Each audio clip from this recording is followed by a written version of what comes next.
Hi everybody, in today's video I like to show you how I built wooden hanging pendant light using plywood strips and metal rod.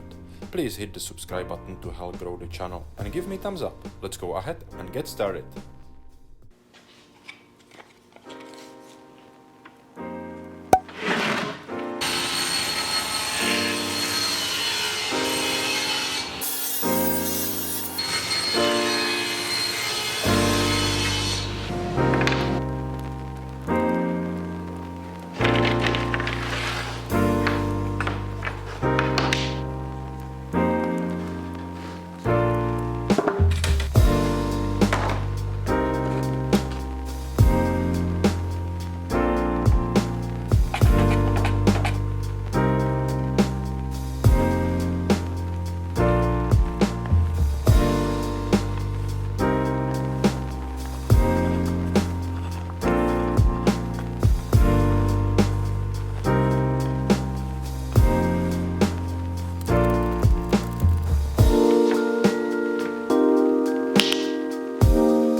Thank you for watching all the way to the end.